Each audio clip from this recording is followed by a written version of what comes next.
It's a hard time, and everyone's feeling it in different ways. And I know a lot of folks are reluctant to tune into a political convention right now or to politics in general. Believe me, I get that. But I am here tonight because I love this country with all my heart. And it pains me to see so many people hurting. I've met so many of you. I've heard your stories. And through you, I have seen this country's promise.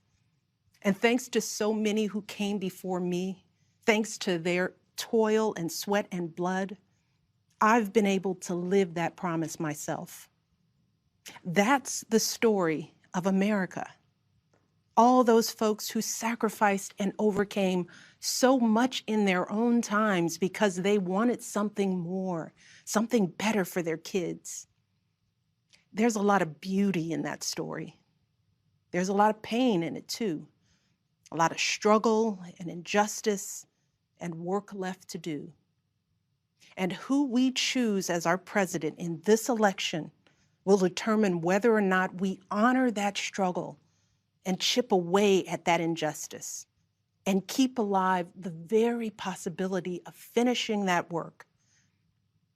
I am one of a handful of people living today who have seen firsthand the immense weight and awesome power of the presidency. And let me once again tell you this: the job is hard. It requires clear-headed judgment, a mastery of complex and competing issues, a devotion to facts and history, a moral compass, and an ability to listen, and an abiding belief that each of the 330 million lives in this country has meaning and worth. A president's words have the power to move markets. They can start wars or broker peace. They can summon our better angels or awaken our worst instincts. You simply cannot fake your way through this job. As I've said before, being president doesn't change who you are. It reveals who you are. Well, a presidential election can reveal who we are too. And 4 years ago, too many people chose to believe that their votes didn't matter. Maybe they were fed up. Maybe they thought the outcome wouldn't be close. Maybe the barriers felt too steep, whatever the reason. In the end, those choices sent someone to the Oval Office who lost the national popular vote by nearly 3 million votes.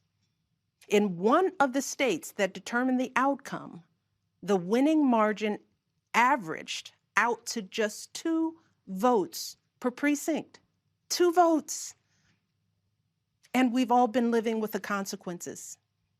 When my husband left office with Joe Biden at his side, we had a record-breaking stretch of job creation. We'd secured the right to health care for 20 million people. We were respected around the world, rallying our allies to confront climate change. And our leaders had worked hand in hand with scientists to help prevent an Ebola outbreak from becoming a global pandemic. 4 years later, the state of this nation is very different. More than 150,000 people have died, and our economy is in shambles because of a virus that this president downplayed for too long. It has left millions of people jobless. Too many have lost their health care. Too many are struggling to take care of basic necessities like food and rent. Too many communities have been left in the lurch to grapple with whether and how to open our schools safely.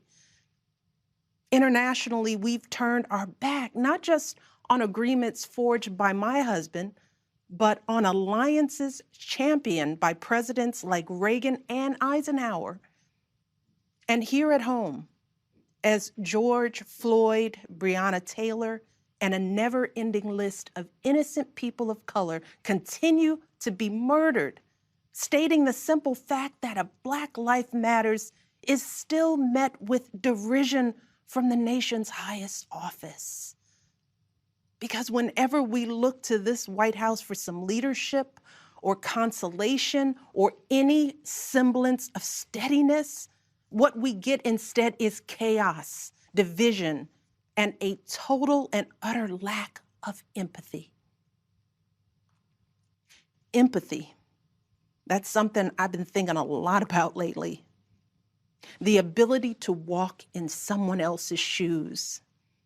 The recognition that someone else's experience has value too. Most of us practice this without a second thought. If we see someone suffering or struggling, we don't stand in judgment, we reach out. Because there, but for the grace of God, go I. It is not a hard concept to grasp. It's what we teach our children. And like so many of you, Barack and I have tried our best to instill in our girls a strong moral foundation to carry forward the values that our parents and grandparents poured into us. But right now, kids in this country are seeing what happens when we stop requiring empathy of one another. They're looking around wondering if we've been lying to them this whole time about who we are and what we truly value. They see people shouting in grocery stores, unwilling to wear a mask to keep us all safe. They see people calling the police on folks minding their own business just because of the color of their skin. They see an entitlement that says only certain people belong here, that greed is good and winning is everything, because as long as you come out on top, it doesn't matter what happens to everyone else. And they see what happens when that lack of empathy is ginned up into outright disdain.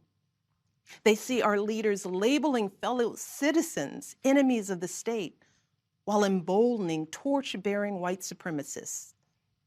They watch in horror as children are torn from their families and thrown into cages, and pepper spray and rubber bullets are used on peaceful protesters for a photo op. Sadly, this is the America that is on display for the next generation. A nation that's underperforming not simply on matters of policy, but on matters of character. And that's not just disappointing, it's downright infuriating. Because I know the goodness and the grace that is out there in households and neighborhoods all across this nation. And I know that regardless of our race, age, religion, or politics, when we close out the noise and the fear and truly open our hearts, we know that what's going on in this country is just not right. This is not who we want to be. So what do we do now? What's our strategy? Over the past 4 years, a lot of people have asked me, when others are going so low, does going high still really work? My answer, going high is the only thing that works. Because when we go low, when we use those same tactics of degrading and dehumanizing others, we just become part of the ugly noise that's drowning out everything else. We degrade ourselves. We degrade the very causes for which we fight. But let's be clear. Going high does not mean putting on a smile and saying nice things when confronted by viciousness and cruelty. Going high means taking the harder path. It means scraping and clawing our way to that mountaintop. Going high means standing fierce against hatred while remembering that we are one nation under God. And if we want to survive, we've got to find a way to live together and work together across our differences. And going high means unlocking the shackles of lies and mistrust with the only thing that can truly set us free, the cold, hard truth. So let me be as honest and clear as I possibly can. Donald Trump is the wrong president for our country. He has had more than enough time to prove that he can do the job, but he is clearly in over his head. He cannot meet this moment. He simply cannot be who we need him to be for us. It is what it is. Now, I understand that my message won't be heard by some people. We live in a nation that is deeply divided, and I am a Black woman speaking at the Democratic Convention. But enough of you know me by now. You know that I tell you exactly what I'm feeling. You know I hate politics, but you also know that I care about this nation. You know how much I care about all of our children. So if you take one thing from my words tonight, it is this. If you think things cannot possibly get worse, trust me, they can and they will if we don't make a change in this election. If we have any hope of ending this chaos, we have got to vote for Joe Biden like our lives depend on it. I know Joe. He is a profoundly decent man, guided by faith. He was a terrific vice president. He knows what it takes to rescue an economy, beat back a pandemic, and lead our country. And he listens. He will tell the truth and trust science. He will make smart plans and manage a good team. And he will govern as someone who's lived a life that the rest of us can recognize. When he was a kid, Joe's father lost his job. When he was a young senator, Joe lost his wife and his baby daughter. And when he was vice president, he lost his beloved son. So Joe knows the anguish of sitting at a table with an empty chair, which is why he gives his time so freely to grieving parents. Joe knows what it's like to struggle, which is why he gives his personal phone number to kids overcoming a stutter of their own. His life is a testament to getting back up. And he is going to channel that same grit and passion to pick us all up, to help us heal and guide us forward. Now, Joe is not perfect, and he'd be the first to tell you that. But there is no perfect candidate, no perfect president. And his ability to learn and grow, we find in that the kind of humility and maturity that so many of us yearn for right now. Because Joe Biden has served this nation his entire life without ever losing sight of who he is. But more than that, he has never lost sight of who we are, all of us.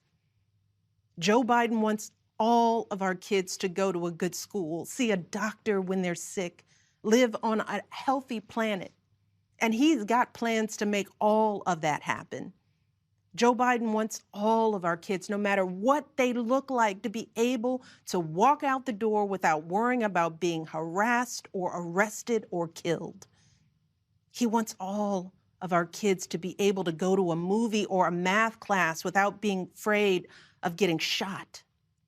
He wants all our kids to grow up with leaders who won't just serve themselves and their wealthy peers, but will provide a safety net for people facing hard times. And if we want a chance to pursue any of these goals, any of these most basic requirements for a functioning society, we have to vote for Joe Biden in numbers that cannot be ignored. Because right now, folks who know they cannot win fair and square at the ballot box are doing everything they can to stop us from voting. They're closing down polling places in minority neighborhoods.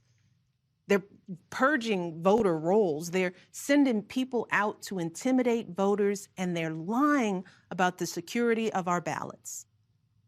These tactics are not new.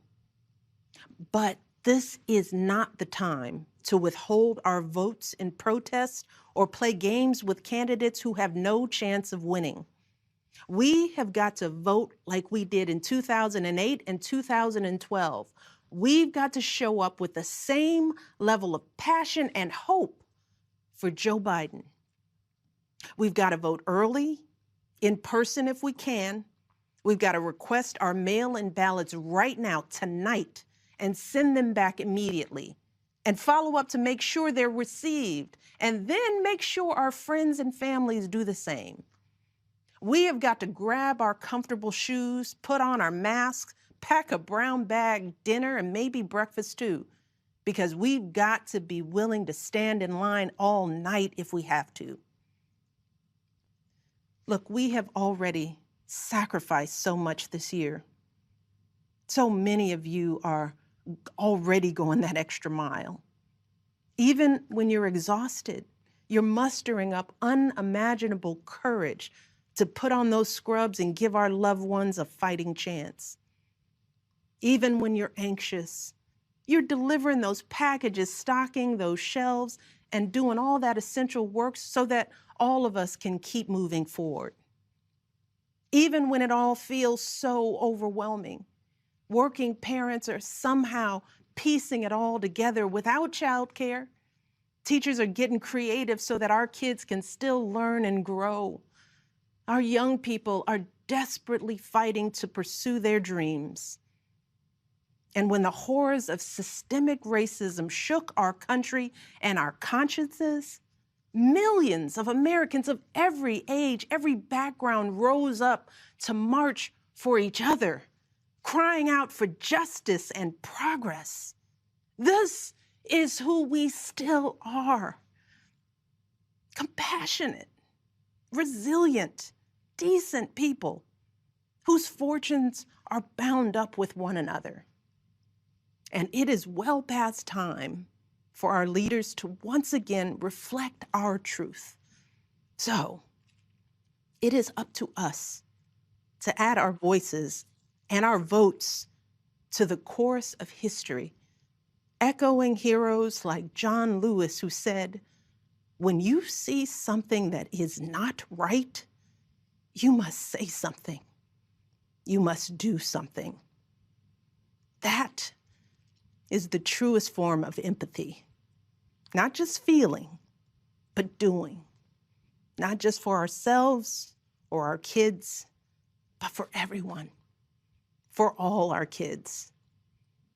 And if we want to keep the possibility of progress alive in our time, if we want to be able to look our children in the eye after this election, we have got to reassert our place in American history. And we have got to do everything we can to elect my friend Joe Biden as the next president of the United States. Thank you all. God bless.